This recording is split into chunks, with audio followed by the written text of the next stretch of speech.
অনেক কথা বলার ছিল বন্ধু আমার। ওই যুবক ছেলেটা প্রস্তাব দেওয়ার পর বিবাহ হয়ে গেল। বিবাহ হয়ে যাওয়ার পর বন্ধু আমার যুবক বাড়িতে বসবাস করে। আরো একটু ভালো করে শুনেন, যুবক বাড়িতে বসবাস করে।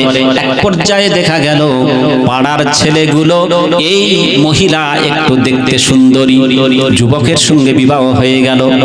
পাড়ার ছেলেগুলো যুবক যুবতী ভাবি এবং দেখতে যদি ভালো হয়, ওরা ওই ভাবির হাতে মাঝে মাঝে পানি খেতে আসে। হ্যাঁ কি না? চল ভাবিকে একটু দেখে আসি, গল্প করে আসি। কাজ না থাকলেও আপনার বাড়ি আসবে। ও ভাবি, ও এক গ্লাস পানি দাও গো, খাই। কি জন্য বলেন তো? আপনার বউ একটু দেখতে ভালো, ওই এসছে একটু দেখার জন্য।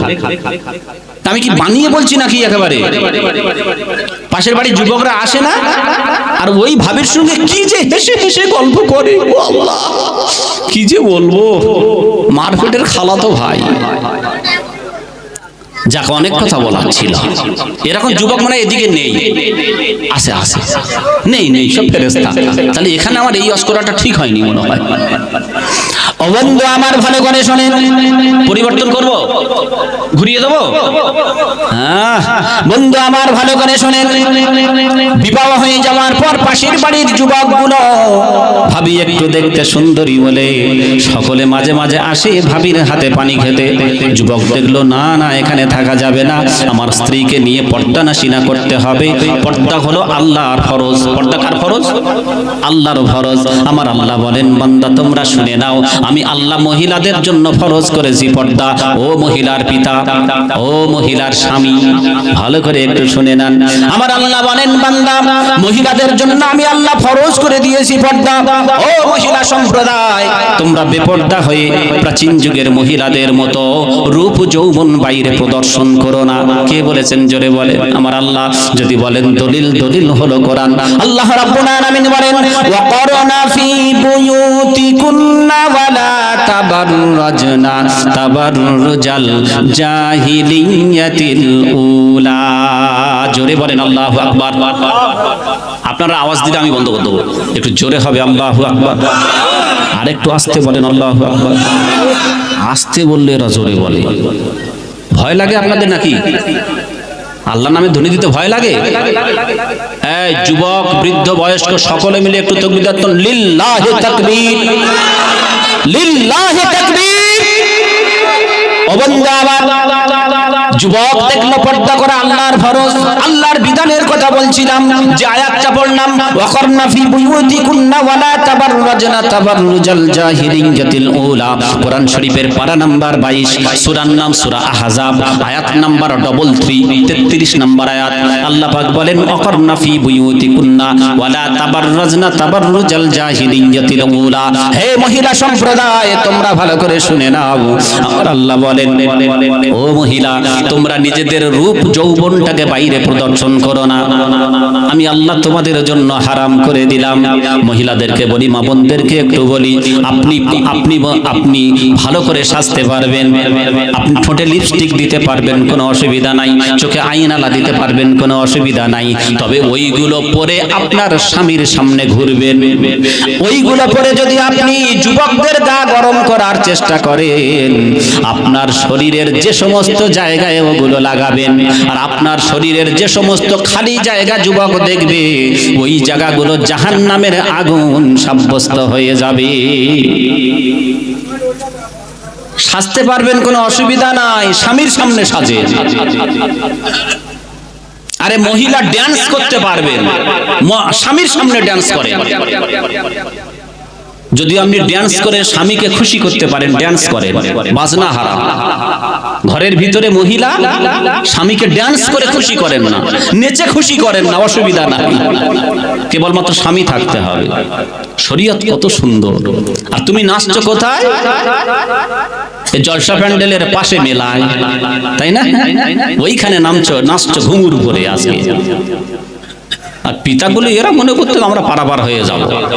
যারা আসেন একটু ভালো করে, এর পরের বছর যদি আসি, আল্লাহ যদি আনায় আসবো, না হলে না আনালে কখনো সম্ভব নয়। আমি দাওয়াতের জন্য জলসা করি না। যেখানে যাই 2 রাকাত নামাজ পড়ে আল্লাহর কাছে দোয়া করি। আউয়াল ওয়াক্তে ইশার নামাজ পড়লাম, মাগরিবের পর বাড়িতে ঢুকলাম, মাগরিবের নামাজ পড়লাম, আউয়াল ওয়াক্তে ইশার নামাজ পড়লাম, আপনাদের জন্য দোয়া করি। যেখানে যাই 2 রাকাত নামাজ পড়ে শ্রোতাদের জন্য দোয়া করে তারপরে আসি। কি দোয়া? আল্লাহ, আমি হাদিস কোরআন ছাড়া কথা বলবো না, আমার নিজের কথা বলবো না, আল্লাহ তোমার কিছু বান্দাকে পরিবর্তন করিয়ে দিও। আল্লাহর কসম, আমি আল্লাহর কাছে দোয়া চেয়ে আসি শ্রোতাদের জন্য। এই জন্য শুধু দাওয়াতের জন্য জলসা করি না।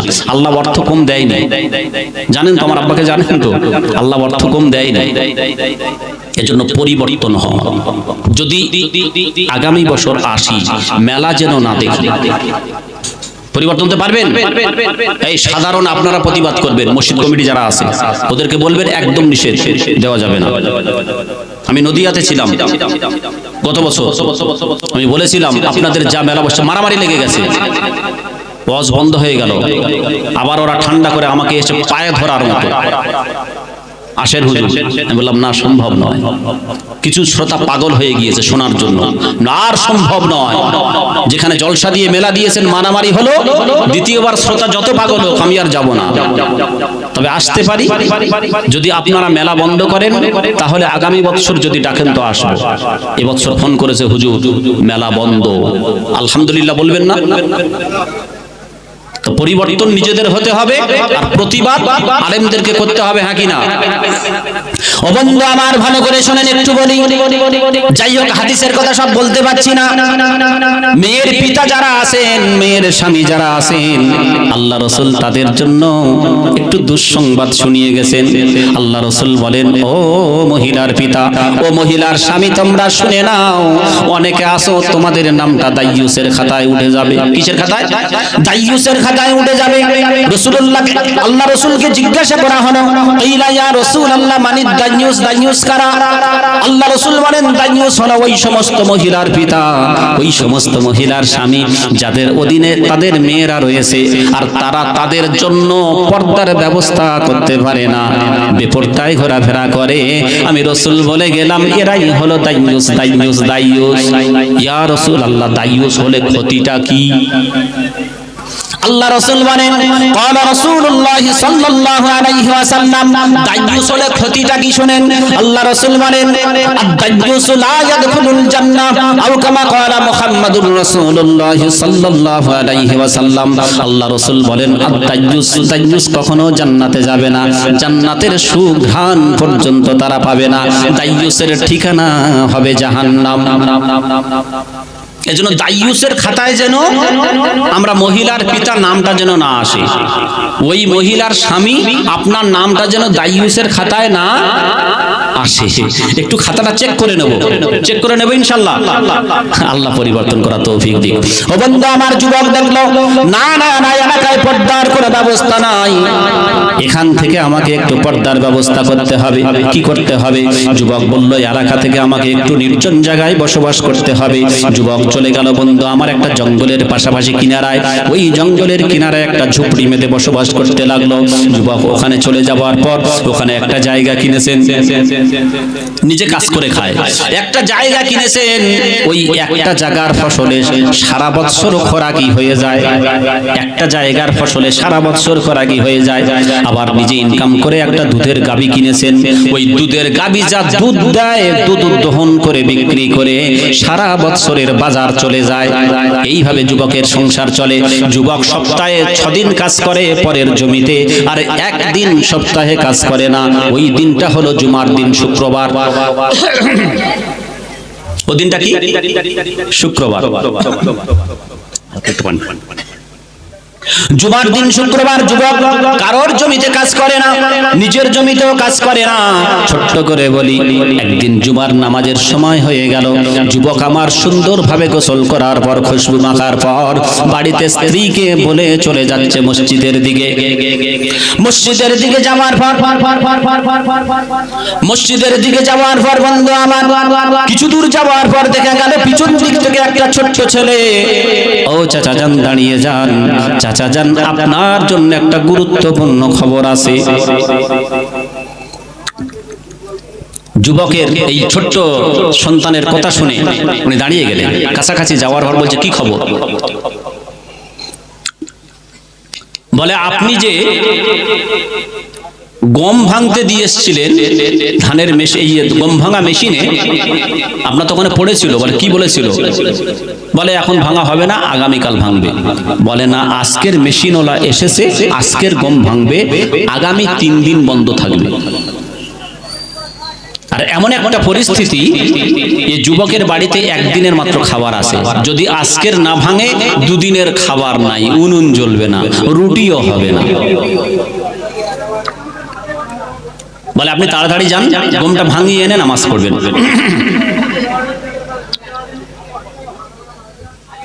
ও বন্ধু আমার, যুবক ওখানে কিছুক্ষণ দাঁড়িয়ে চিন্তা ভাবনা করলেন, আমি তো জুমার দিন কারোর কোথাও কাজে যাই না, আর নিজের কাজ সেটাও করি না, কিন্তু এমন একটা পরীক্ষা এসে গেল, জুমার নামাজের সময়ও হয়ে এসেছে, আর ওদিকে গমটা যদি ভাঙতে না যায়, আমার স্ত্রী খবর দিয়েছে 2 দিন উনুন জ্বলবে না, খাওয়া হবে না। যুবক চিন্তা ভাবনা করলো কি করা যায়। এক পর্যায়ে চিন্তা ভাবনা করে ফাইনাল করলো, না না না, আমি মসজিদে যাব নামাজের জন্য, খাওয়ানোর মালিক আমার আল্লাহ। খাওয়ানোর মালিক কে? জোরে হবে না সুবহানাল্লাহ। যুবক চিন্তা ভাবনা করলো, না না, জুমার দিন মসজিদে যাওয়ার জন্য আমার আল্লাহ অর্ডার দিয়েছেন, দুনিয়ার সব কাজ কারবার ছেড়ে জুমার দিন মসজিদের দিকে তোমরা দৌড় দাও। আমার আল্লাহ বলেন, বান্দা যখন মুয়াজ্জিন আহ্বান করে জুমার দিনে, সব কাজ কারবার ছেড়ে তোমরা চলে যাও মসজিদের দিকে। কে বলেছেন? জোরে বলেন। আল্লাহ বলেছেন। যদি বলেন হুজুর হোয়াট ইজ দা ডকুমেন্টস, আমি বলবো দা ডকুমেন্টস ইজ দা হলি কোরআন। আল্লাহ রাব্বুল আলামিন বলেন, ইয়া আইয়ুহাল্লাযীনা আমানু ইযা নুদিয়া লিস-সালাতি মিন ইয়াউমিল জুমুআহ ফাসআউ ইলা যিকরিল্লাহি ওয়া যারুল বাই', যালিকুম খায়রুল লাকুম ইন কুনতুম তা'লামুন। জোরে বলেন। কোরআন শরীফের পারা নাম্বার 28, সূরার নাম সূরাতুল জুমুআহ, আয়াত নাম্বার 9। সূরা জুমুআর 9 নাম্বার আয়াতের ভিতরে আল্লাহ রাব্বুল আলামিন বলেন, ইয়া আইয়ুহাল্লাযীনা আমানু, হে ঈমানদার বান্দাগণ, ইযা নুদিয়া লিস-সালাতি মিন ইয়াউমিল জুমুআহ, যখন জুমার দিনে তোমাদেরকে নামাজের জন্য আহ্বান করা হয়, ফাসআউ ইলা যিকরিল্লাহি ওয়া যারুল বাই', তখন তোমরা ব্যবসা বাণিজ্য বেচাকেনা কাজ কারবার সব ছেড়ে দিয়ে জিকিরের দিকে দৌড়াও। ফাসআউ ইলা যিকরিল্লাহ, যিকরিল্লাহ, আল্লাহ পাক বলছেন সব কাজ কারবার ছেড়ে দিয়ে তোমরা আমার জিকিরের দিকে দৌড়াও। কিসের দিকে? জিকিরের দিকে। মানে কি? আল্লাহ আল্লাহ আল্লাহ, তাই তো? হ্যাঁ, জিকির মানে শুধু ওইটাই। জিকিরের 5টা অর্থ আমি পেয়েছি কোরআনুল কারীমের ভিতরে। কটা? 5টা পেয়েছি জিকিরের অর্থ। জিকির মানে আল্লাহর নামের তাসবিহ তাহলিল করা। জিকির মানে এটা হলো নামাজ। বন্ধু আমার, আমি সানোয়ার বলছি না। এই সূরা জুমআর যতগুলো তাফসীর দেখেছি, তাফসীরে মারিফুল কোরআন, তাফসীর ইবনে কাসির, তাফসীরে জালালাইন, যতগুলো তাফসীর দেখেছি বন্ধু আমার, এখানে সব মুফাসসিরিনে কেরাম একমত। সকলে বলছেন ফাসআউ ইলা যিকরিল্লাহ। আল্লাহ পাক বলেছেন জুমার দিনে যখন নামাজে তোমাদেরকে জুমার দিনে যখন আযান দিয়ে আহ্বান করা হয়, তোমরা ব্যবসা বাণিজ্য সব ছেড়ে জিকিরের দিকে দৌড়াও। আল্লাহ পাক এখানে জিকির বলতে বলেছেন নামাজ, নামাজ, নামাজ। কার কথা? তাফসীরকার, আমার নয়। আল্লাহ বলেছেন ফাসআউ ইলা যিকরিল্লাহ, তোমরা দৌড়ে যাও আল্লাহর জিকিরের দিকে। যতগুলো তাফসীর দেখেছি সব তাফসীরকারক একই কথা লিখেছেন, এখানে জিকির বলতে নামাজ। কি বললাম? ও বন্ধু আমার, এজন্য আল্লাহ পাক বলছেন আমার নামাজের দিকে এসো। ওয়াদারুল বাই', ব্যবসা বাণিজ্য ছেড়ে দাও। যালিকাল ফাউজুল কাবীর, এটাই হলো তোমাদের জন্য বড় সাফল্য। কে বলেছেন? আল্লাহ বলেছেন। আর আমরা অনেক আল্লাহর বান্দা আছি, জুমার নামাজটাও কুরবানি দিই না। যুবক চিন্তা ভাবনা করলো, না না না, আল্লাহ পাক যখন বলেছেন জুমার দিনে তোমরা মসজিদের দিকে এগিয়ে যাও, আমার যত ক্ষতি হোক না কেন আমি আল্লাহর নামাজের জন্য এগিয়ে যাব। যুবক হাঁটতে লেগেছেন, যুবক বন্ধু আমার মসজিদের দিকে হাঁটতে লেগেছেন। এক পর্যায়ে দেখা গেল বন্ধু আমার ওই যুবকের কাছে আবার সেই ছেলেটা গিয়ে হাজির পিছন দিক থেকে, ও চাচা যান একটু দাঁড়িয়ে যাও। বলে বাবা আবার কি দুঃসংবাদ নিয়ে এসছো বলো। বলে চাচা যান আর একটা দুঃসংবাদ। বলে কি খবর? ও চাচা যান শুনে নেন, আপনার একটা দুধের গাভী আছে। বলে হ্যাঁ। বলে এই মাত্র খবর দিল চাচি আম্মি আপনার দুধের গাভীটা দড়ি ছিঁড়ে জঙ্গলের দিকে পালিয়ে গেছে। চাচি আম্মি বলেছেন আপনার চাচাকে গিয়ে বলে দাও আগে গাভীটা ধরে এনে তারপরে যেন নামাজ পড়তে যায়, নইলে জঙ্গলের বাঘ জঙ্গলের সিংহ গাভীটা খেয়ে ফেলবে। আমাদের দুধের গাভী খেয়ে ফেলার পরে আমাদের অনেক অসুবিধা হবে। আল্লাহর নামাজের কাজা আছে, কিন্তু দুধের গাভীটা যদি খেয়ে নেয় এর কাজা নাই। কাজা আছে। মহিলা খবর দিয়ে পাঠিয়েছে। যুবক আবার দাঁড়িয়ে গিয়ে আবার চিন্তা ভাবনা করছে কি করা যায়। এটা তো আরেকটা বিপদ, তাই না? আরেকটা বিপদ না? যুবক চিন্তা ভাবনা করলো না আল্লাহর তরফ থেকে অনেক কিছু পরীক্ষা করা হয়, হয় কি হয় না? আল্লাহ পাক বলেন বান্দা দুনিয়ার ক্ষেত্রটা তোমাদের জন্য আমি পরীক্ষার স্থল বানিয়েছি। আমি বিভিন্ন দিক দিয়ে আমি আল্লাহ তোমাদেরকে পরীক্ষা করব। কে বলেছেন জোরে বলেন। যদি বলেন আল্লাহ বলেছেন দলিল দেন। আমি বলবো ওযু যাদের আছেন একটু খুলে দেখে নেন।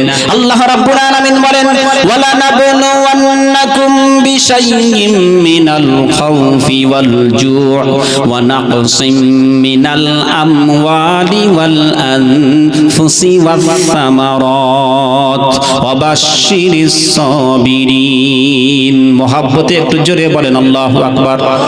আর একটু জোরে বলেন আল্লাহু আকবার। বন্ধ দেব? এই বন্ধ দেব নাকি? কোরআন শরীফের পারা নাম্বার 2 সূরার নাম সূরাতুল বাকারা আয়াত নাম্বার 155 155 নম্বর আয়াতের ভিতরে আল্লাহ রাব্বুল আলামিন বলেন ওয়ালা নাবলুওয়ান্নাকুম বিশাইয়্যিম মিনাল খাউফি ওয়াল জু'ই ওয়া নাকসিম মিনাল আমওয়ালি ওয়াল আনফুসি ওয়াস সামারাত ওয়া বাশশিরিস সাবিরিন। আল্লাহ পাক বলছেন হে আমার বান্দা বান্দি তোমরা শুনে নাও ওয়ালা নাবলুওয়ান্নাকুম।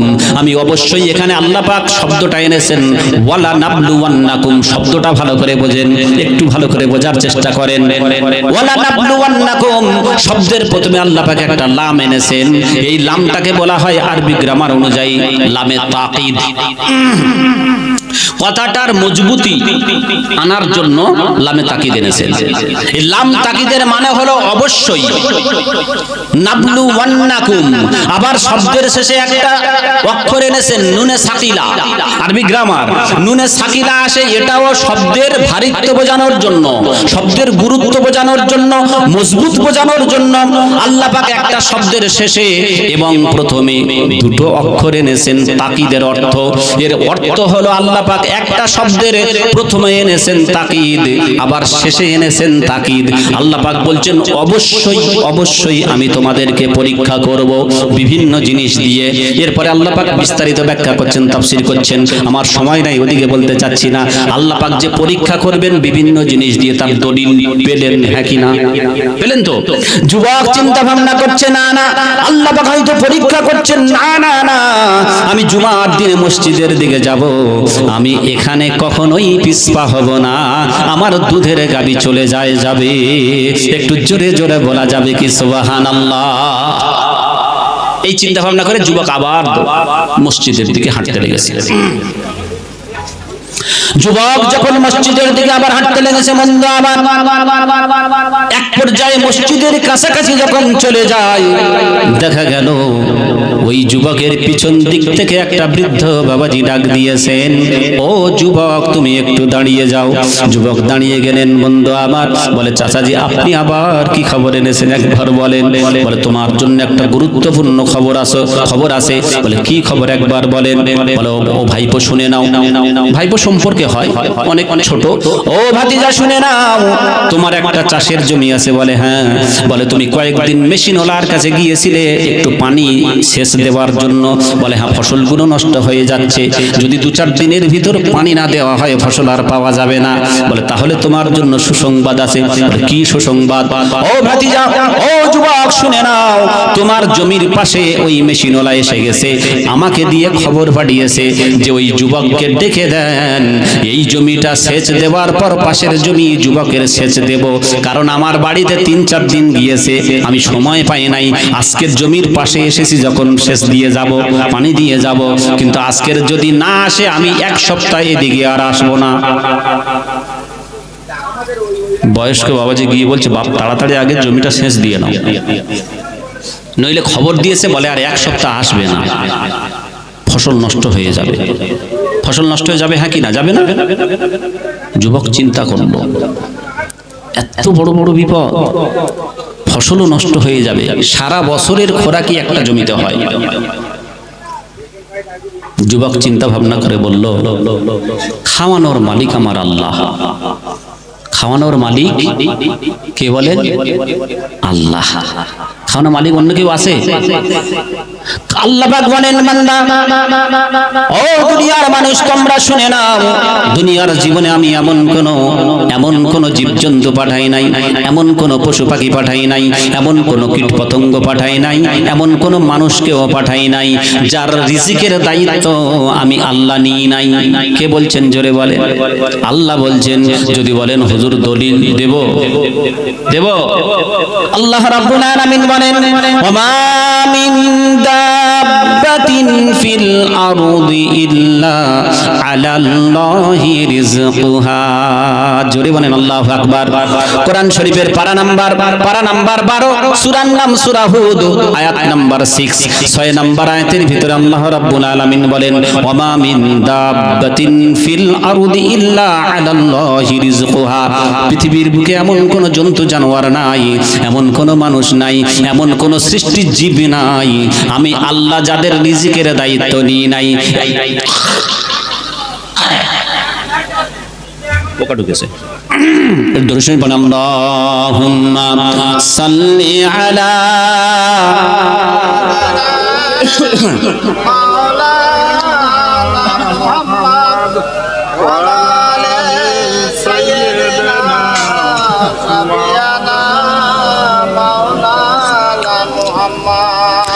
আসুন আমরা দরুদ পড়ি,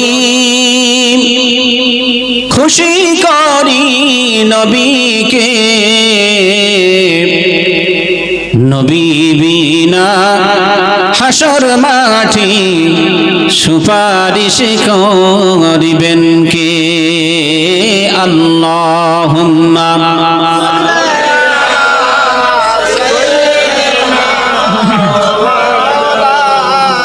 হুজুর কি এসছেন? হুজুর কি এসছেন না এখন আসেনি? খবর নেই, খবর দেখেন এসেন কি এসছে কি দেখেন। ও বন্ধু আমার, যুবক বলল না না না, খাওয়ানোর মালিক আমার আল্লাহ, আমার আল্লাহ রিজিকের দায়িত্ব নিয়েছেন সকলের। তাহলে ফসল যখন নষ্ট হবে হবে কোনো অসুবিধা নাই, খাওয়ানোর মালিক আমার আল্লাহ। যুবক বলল আমি ফাইনাল সিদ্ধান্ত নিলাম, ফসল নষ্ট হয় হবে, আমি তবু আল্লাহর ডাকের সাড়া দিয়ে জুমার নামাজটা আদায় করতে যাব। আরেকটু জোরে বলেন সুবহানাল্লাহ, আরেকটু জোরে বলেন নারে তাকবীর। আমরা কেমন মুসলমান? যুবকের সামনে কটা বিপদ? তিনটে বিপদ। ও বন্ধু আমার, যুবক কি করলো? ফাইনাল সিদ্ধান্ত নিয়ে নিল, না না আমার সামনে তিনটে বিপদ, বিপদ থেকে উদ্ধার করার মালিক একমাত্র আল্লাহ। বিপদ থেকে উদ্ধার করার মালিক কে? আল্লাহ। আল্লাহ পাক বলেন বান্দা আমি বাহ্যিক ভাবে হয়তো তোমরা দেখতে পাচ্ছ এটা খারাপই, কিন্তু আমি আল্লাহর ভিতরে ভালাই রেখেছি তোমরা হয়তো জানো না।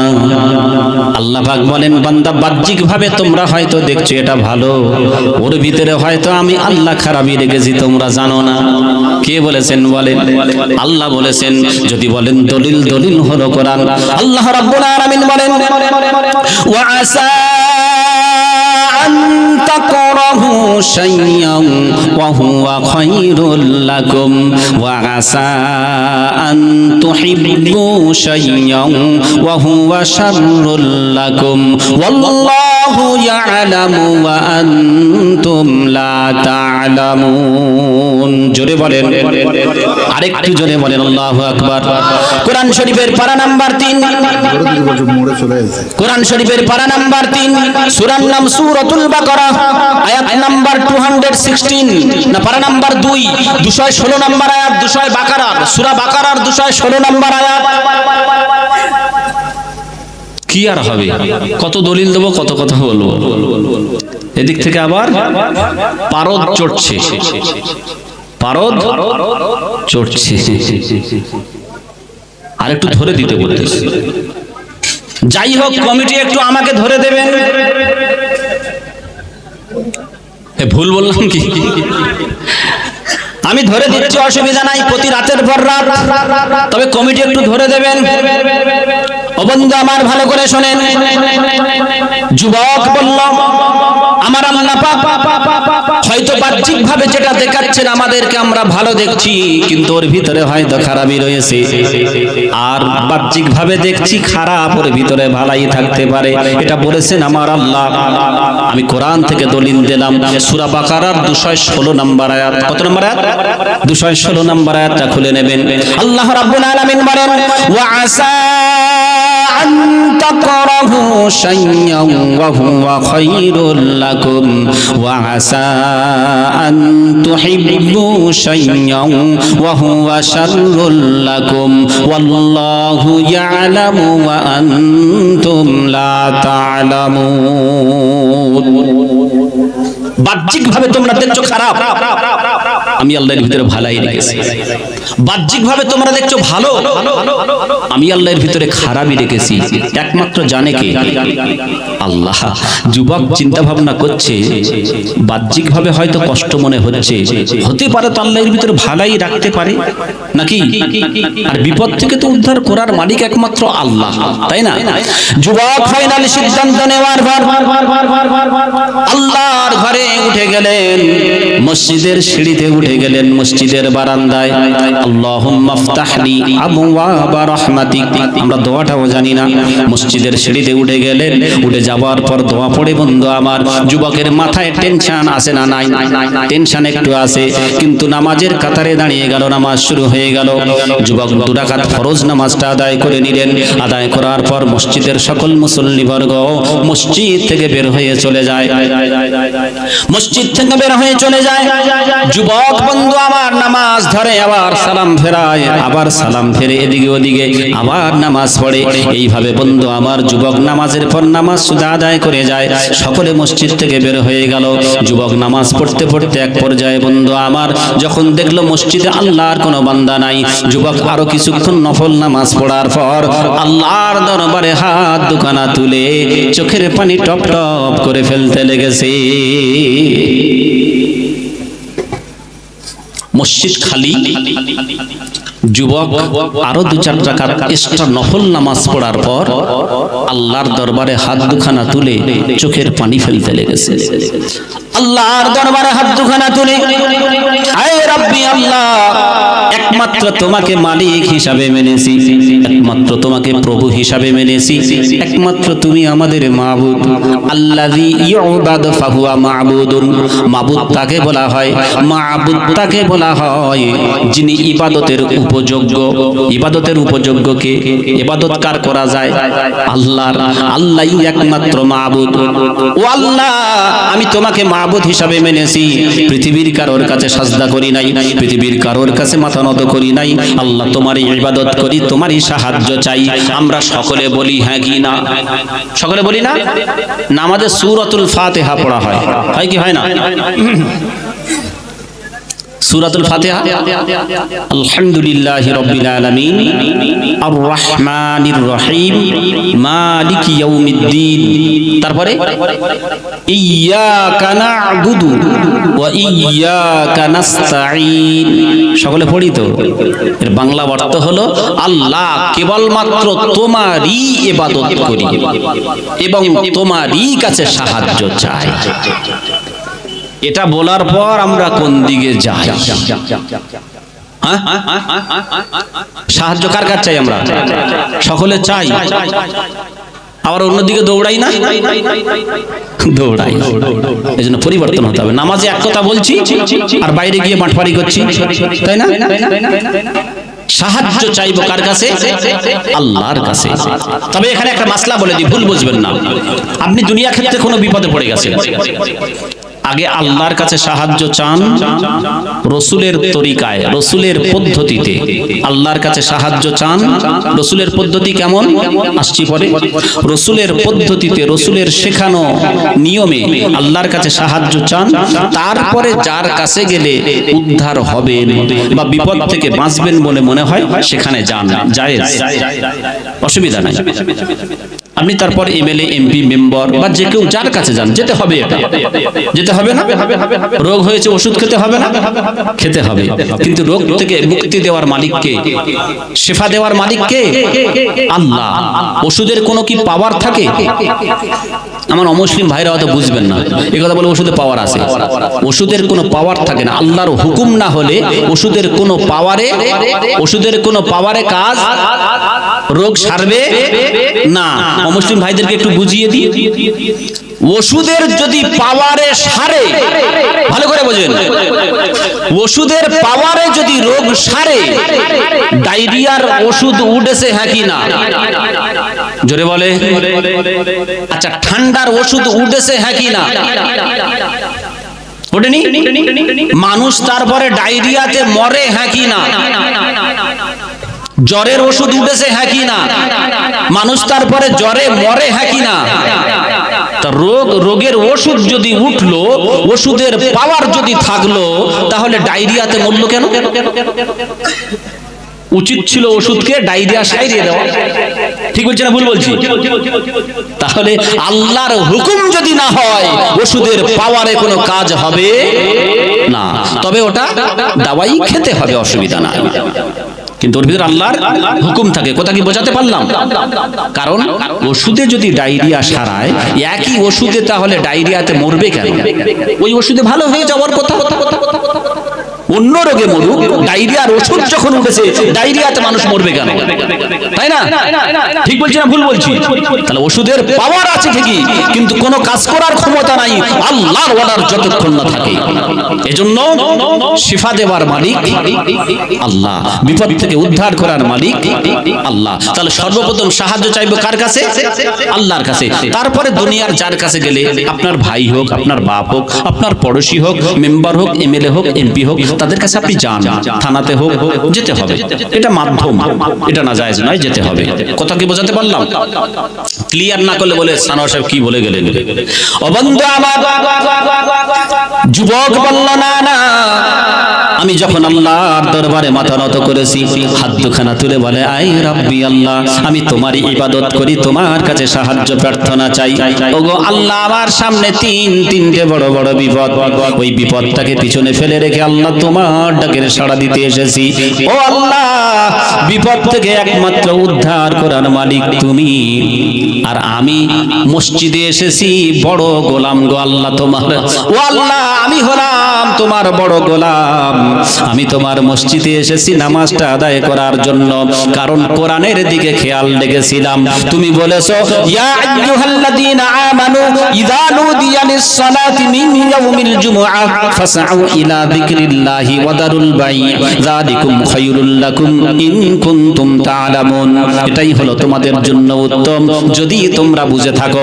আল্লাহ গো, আমি অদম গুনাহগার বুঝেছি আল্লাহ, তোমার হুকুমের চাইতে দুনিয়ার কোনো ক্ষতি বড় নয়। আয় আল্লাহ, আমি দুনিয়ার তিনটে ক্ষতি সামনে রেখে তোমার হুকুমটা আদায় করার জন্য মসজিদে এসেছি। আল্লাহ গো, তোমার দরবারে বিচার দিয়ে গেলাম। আল্লাহ, উদ্ধার করার মালিক একমাত্র তুমি। যুবক চোখের পানি ছেড়ে মসজিদের ভিতরে কান্নাকাটি করার পর চোখের পানি মুছতে মুছতে বাড়ির দিকে রওনা দিয়েছে।